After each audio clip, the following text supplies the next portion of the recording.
Adajan police station હદ વિસ્તારના અંદર ટીજીબી આવાસ આવ્યું છે। ટીજીબીની ગલીમાં સૌરભ પોલીસ ચોકીની બાજુમાં ત્યાં ખુલ્લેઆમ આવાસના અંદર દેશી દારૂનો અડ્ડો ચાલે છે, જ્યાં ફ્લેવરવાળા દેશી દારૂ વેચાય છે, જેની રજૂઆત છેલ્લા 1.5 વર્ષથી સીપીથી લઈને પીઆઈ સુધી દરેક કરી દીધી હતી।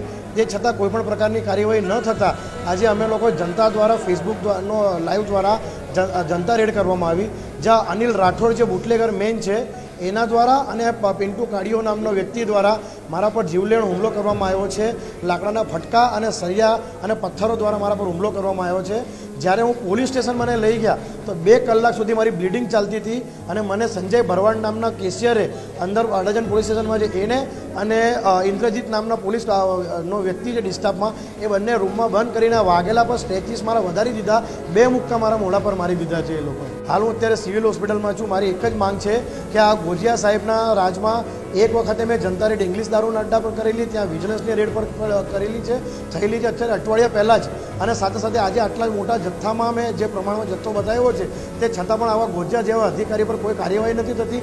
એમને સસ્પેન્ડ કરવામાં આવે। જે ડિસ્ટાફવાળાએ મારા સાથે આ રીતના અભદ્ર વર્તાવ કરીને મને માર્યો છે એના પર સાથે સાથે આ બુટલેગરો પર કાર્યવાહી કરવામાં આવે અને મને ન્યાય આપવામાં આવે।